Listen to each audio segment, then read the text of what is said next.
माननीय आशीर्वाद मिल रहा है। तो आप सभी की तरफ से मैं निवेदन करती हूँ हमारे माननीय मुख्यमंत्री जी से कि आप माननीय प्रधानमंत्री जी का अभिवादन करें, उन्हें शॉल भेंट कर। और देवी सज्जनों, आप सभी से भी निवेदन है कि आप सभी की तालियों के बीच हम माननीय प्रधानमंत्री जी का अभिवादन करते हैं, स्वागत करते हैं, धन्यवाद करते हैं हमारी इन खुशियों में हमारे साथ सम्मिलित होने का, हमें अपना आशीर्वाद देने का। और अब देवी सज्जनों, हमारी आस्था, हमारी श्रद्धा का प्रतीक ओमकारेश्वर ऊखी मठ का मंदिर का एक मॉडल माननीय प्रधानमंत्री जी को भेंट किया जा रहा है। केदारनाथ धाम का शीतकालीन गति स्थल। और अब देवी सज्जनों, एक विशेष स्मृति चिन्ह उत्तराखंड उदय माननीय प्रधानमंत्री जी को भेंट किया जाएगा। ये विशेष स्मृति चिन्ह केवल एक मेमेंटो नहीं, बल्कि ये समर्पण और कृतज्ञता का प्रतीक है, जो हर उत्तराखंडी की तरफ से कृतज्ञता का प्रतीक है। यहाँ पर माननीय प्रधानमंत्री जी की तरफ अपने यशस्वी प्रधानमंत्री जी को भेंट किया जा रहा है। ये स्मृति चिन्ह देवी सज्जनों, देवभूमि की धड़कनों से निकली एक भावपूर्ण धन्यवाद राष्ट्र निर्माता योग दृष्टा को। बहुत बहुत धन्यवाद। और अब देवी सज्जनों, आप सभी की विशेष तालियों के बीच मैं आमंत्रित करती हूँ हमारे माननीय मुख्यमंत्री आदरणीय श्री पुष्कर सिंह धामी जी को उनके उद्बोधन के लिए।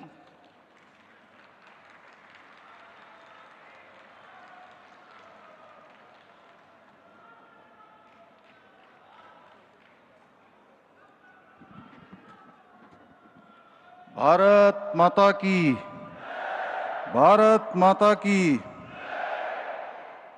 मंच पर विराजमान हमारे पथ प्रदर्शक, हिमालय जैसी दृढ़ता और गंगा जल सी पवित्रता वाले व्यक्तित्व के स्वामी, मां भारती के तपस्वी सपूत तथा विश्व के सर्वाधिक लोकप्रिय नेता आदरणीय प्रधानमंत्री श्री नरेंद्र मोदी जी,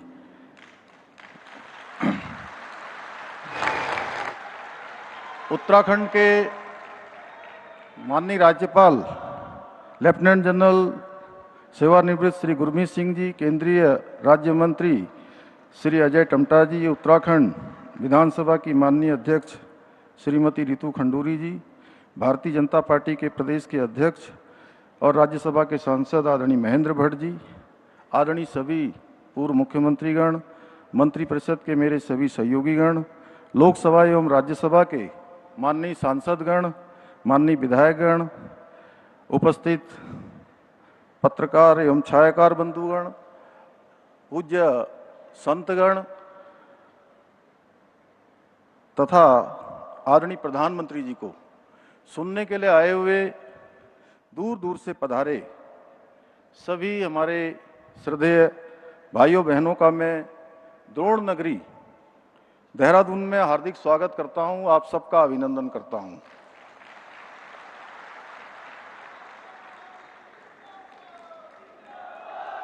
तथा आप सभी को उत्तराखंड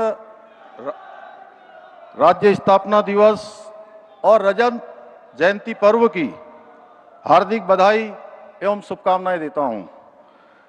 मैं आज के इस ऐतिहासिक अवसर पर बाबा केदारनाथ जी, भगवान बद्री विशाल जी, पूर्णागिरी मैया, गोलजू देवता, महासू महाराज सहित देवभूमि के समस्त देवी देवताओं से प्रार्थना करता हूं कि हमारे राष्ट्र ऋषि आदरणीय प्रधानमंत्री जी को सदैव स्वस्थ रखें, उन्हें दीर्घायु प्रदान करें और उनके सक्षम एवं दूरदर्शी नेतृत्व में राष्ट्र इसी प्रकार निरंतर विकास और प्रगति के पथ पर अग्रसर हो। साथ ही में देश की रक्षा के लिए अपना सर्वोच्च बलिदान देने वाले हमारे वीर जवानों एवं उत्तराखंड राज्य निर्माण के लिए अपना सर्वस्व निछावर कर देने वाले सभी अमर बलिदानियों एवं राज्य आंदोलनकारियों को भी श्रद्धापूर्वक नमन करता हूं।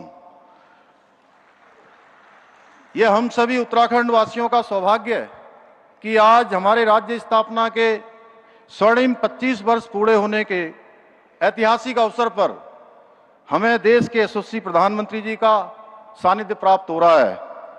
हमारे शास्त्रों में कहा गया है, राजा धर्मस्य कारणम, अर्थात राजा ही धर्म का कारण और रक्षक होता है। जब राजा धर्म परायण होता है तब राज्य में सबका कल्याण होता है। आदरणीय प्रधानमंत्री जी, ये सूत्र आपके दिव्य, प्रेरणादायी और कर्मनिष्ठ व्यक्तित्व का साक्षात प्रतिबिंब है। आज आपके नेतृत्व में देश में असंभव लगने वाले कार्य भी संभव हुए हैं। आपके नाम मात्र से प्रत्येक भारतीय के भीतर एक नई ऊर्जा और उत्साह का संचार हो जाता है, क्योंकि आप उस प्रकाश पुंज के समान हैं जिसकी आभा से आज संपूर्ण विश्व में भारतवर्ष का मान बढ़ रहा है। आपने प्रत्येक भारतीय के मन में यह विश्वास जगाया है कि आज का नया भारत किसी से कम नहीं है। आपके सशक्त नेतृत्व में हमारी तीनों सेनाओं ने ऑपरेशन सिंदूर के द्वारा दुश्मन के जहरीले दांतों को जबड़े सहित निकालकर यह बात पूरे विश्व के सामने स्पष्ट कर दी है। आदरणीय प्रधानमंत्री जी, भारत रत्न परम श्रद्धेय अटल बिहारी वाजपेयी जी के द्वारा पुष्पित और पल्लवित हमारा उत्तराखंड आपके भारतवर्ष को 2047 तक विकसित राष्ट्र बनाने के संकल्प की सिद्धि के लिए, विकसित भारत के लिए, विकसित उत्तराखंड के मंत्र को लेकर एक समृद्ध और आत्मनिर्भर प्रदेश बनने की दिशा में निरंतर अग्रसर है। आज राज्य में सड़क, शिक्षा, स्वास्थ्य, रेल एवं हवाई कनेक्टिविटी, सीमांत क्षेत्रों का विकास सहित सभी महत्वपूर्ण क्षेत्रों से जुड़े इंफ्रास्ट्रक्चर को मजबूत करने के साथ ही आपके मार्गदर्शन एवं सहयोग से लागू की जा रही कई नीतियों और योजनाओं के माध्यम से अंत्योदय के लक्ष्य को साकार करने की दिशा में लगातार काम किया जा रहा है। साथ ही हमारे राज्य ने आपके प्रेरणादायी नेतृत्व में ग्लोबल इन्वेस्टर समिट, विश्व स्तरीय G20 सम्मेलन, बैठकों सहित 38वें राष्ट्रीय खेलों के भव्य आयोजनों द्वारा बदलते उत्तराखंड की सुनहरी तस्वीर को विश्व पटल पर रेखांकित करने का प्रयास किया है। इसके अलावा आपके ही दिशा निर्देशन में हम विश्व आपदा प्रबंधन एवं जलवायु परिवर्तन सम्मेलनों की श्रृंखला के आयोजन द्वारा ग्लोबल वार्मिंग से होने वाले खतरों से निपटने के लिए विशेष नीतियों और कार्यक्रमों की आवश्यकता और ग्राउंड जीरो पर उन्हें लागू करने के लिए भी प्रयास कर रहे हैं। आदरणीय प्रधानमंत्री जी, केदारनाथ की त्रासदी हो, सिलक्यारा टनल हादसा हो, जोशीमठ में भूधसा हो या वर्षा काल के समय या इस वर्ष हुई भयंकर आपदा हो, समय समय पर आने वाली प्राकृतिक आपदाओं के समय आपने प्रत्येक विपदा के दौरान संवेदनशीलता के साथ उत्तराखंड की जनता का आगे बढ़कर साथ दिया है, हमेशा हमारा उत्साहवर्धन किया है, हमें हमेशा प्रोत्साहित किया है। आपके स्नेहपूर्ण सहयोग और मार्गदर्शन से उत्तराखंड कठिनाइयों से उबरकर एक नई शक्ति, नए संकल्प और नई ऊर्जा के साथ आगे बढ़ रहा है। आज प्रदेश में विकास के साथ साथ सांस्कृतिक अस्मिता, पारंपरिक पहचान और डेमोग्राफिक संतुलन को सुरक्षित और संरक्षित रखने के लिए विभिन्न कार्य किए जा रहे हैं। साथ ही समान नागरिक संहिता का कानून, नकल विरोधी कानून, धर्मांतरण विरोधी कानून, दंगा रोधी कानून, मदरसा बोर्ड की समाप्ति जैसे साहसिक कदमों के माध्यम से आज हमारा राज्य एक समरस समाज निर्माण की दिशा में अग्रसर है। आदरणीय प्रधानमंत्री जी, मुझे पूर्ण विश्वास है कि आपके मार्गदर्शन और आशीर्वाद से हम सब मिलकर देवभूमि उत्तराखंड को सशक्त, समृद्ध और आत्मनिर्भर राज्य बनाने के अपने विकल्प रही संकल्प को पूरा करने में अवश्य सफल होंगे। इसी विश्वास के साथ आदरणीय प्रधानमंत्री जी का राज्य स्थापना दिवस के इस विशिष्ट अवसर पर पुनः स्वागत करते हुए कविता की इन पंक्तियों के साथ मैं अपनी बात समाप्त करता हूं। त्याग, तप, त्याग और बलिदानों से हमने उत्तराखंड को पाया है नमन उन अटल बिहारी को जिन्होंने ये स्वप्न सच कर दिखाया है। अब राष्ट्र ऋषि मोदी जी ने यहाँ विकास का दीप जलाया है और देवभूमि के गौरव को पुनः शिखर तक पहुंचाया है। देवभूमि के गौरव को पुनः शिखर पर पहुंचाया है। बहुत बहुत धन्यवाद।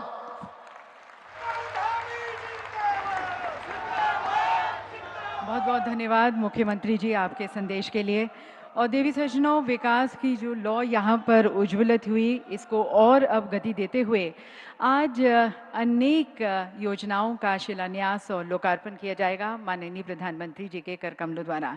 मैं माननीय प्रधानमंत्री जी से निवेदन करती हूँ कि आप कृपया रिमोट का बटन दबाकर इन विकासपरक परियोजनाओं का शुभारंभ करें।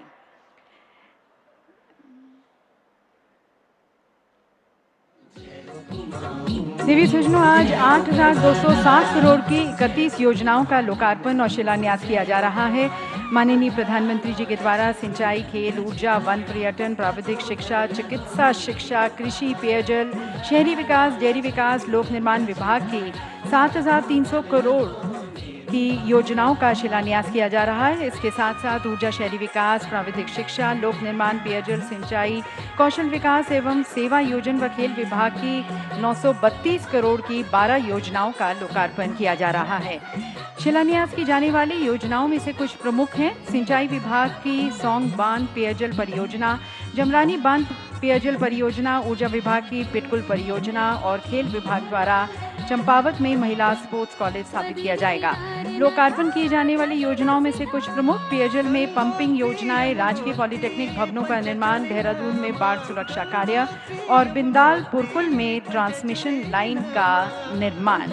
ये सभी योजनाएं न केवल लोगों के जीवन स्तर में सुधार लाएंगी बल्कि रोजगार, सुविधा और सस्टेनेबल विकास को भी नई दिशा देंगी। और देवी सज्जनों, प्रधानमंत्री फसल बीमा योजना के अंतर्गत पुनर्गठित मौसम आधारित फसल बीमा में लाभान्वित कृषकों को रबी 2024-25 के लिए दावा भुगतान किया जा रहा है। माननीय प्रधानमंत्री जी से मैं पुनः निवेदन करती हूँ, कृपया आप रिमोट का बटन दबाकर लाभार्थियों को धनराशि डिजिटल रूप से हस्तांतरित करें।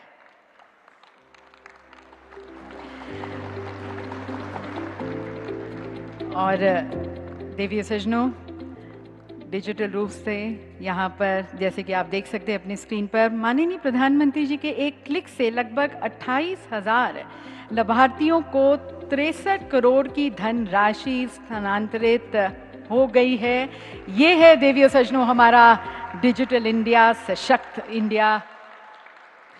और अब देवी सज्जनों, उत्तराखंड के विकास को और उड़ान और पहचान देते हुए माननीय प्रधानमंत्री जी की उपस्थिति में एक विशेष समझौता ज्ञापन का आदान प्रदान किया जाएगा उत्तराखंड सरकार और एयरपोर्ट्स अथॉरिटी ऑफ इंडिया के बीच। उत्तराखंड सरकार की ओर से आमंत्रित हैं सचिव नागरिक उड्डयन श्री सचिन कुर्वे जी और चेयरमैन एआई श्री विपिन कुमार जी।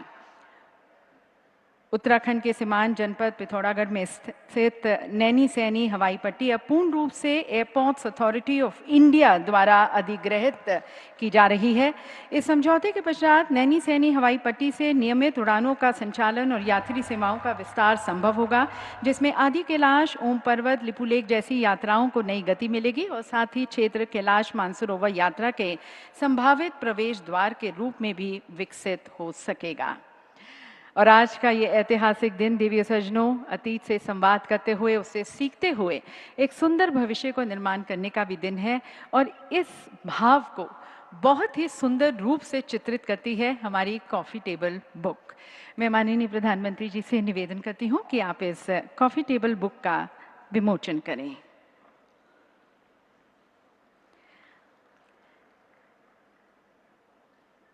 देवी सज्जनों, इस कॉफ़ी टेबल बुक का शीर्षक है गौरवशाली अतीत, सशक्त वर्तमान और सुनहरा भविष्य। ये कॉफ़ी टेबल बुक केवल चित्रों का संग्रह नहीं बल्कि उत्तराखंड की आत्मा, उसकी अस्मिता, उसकी आकांक्षाओं का दस्तावेज है। इसका हर एक पन्ना देवी सज्जनों हमें याद दिलाता है कि जब एक राज्य अपने सपनों को संकल्प बना लेता है तो विकास उसकी पहचान बन जाती है। इस कॉफ़ी टेबल बुक में कैसे देवभूमि ने परंपरा को प्रगति से जोड़ा दिखाया गया है और कैसे हर नागरिक ने विकसित उत्तराखंड 2047 की परिकल्पना को अपने कर्म से सार्थक करने का प्रण लिया है। और अब देवी सज्जनों, एक और ऐतिहासिक क्षण, देवभूमि रजत उत्सव पर आधारित 2 कस्टमाइज माई स्टैम्प जारी की जाएंगी। माननीय प्रधानमंत्री जी से मैं निवेदन करती हूँ कि आप ये कस्टमाइज माई स्टैम्प को जारी करें। देवी सज्जनों, 25 वर्षों की कहानी, समृद्धि और संस्कृति की कहानी, इस थीम पर कस्टमाइज माई स्टैम्प के माध्यम से हम यहाँ पर हिमालय की गोद में उत्तराखंड नाम से हमारा जो राज्य का उदय हुआ उसे दर्शाया गया है। ये डाक टिकट उत्तराखंड की 25 वर्षों की गौरव गाथा को राष्ट्रीय स्मृति में अमर कर देगा। और अब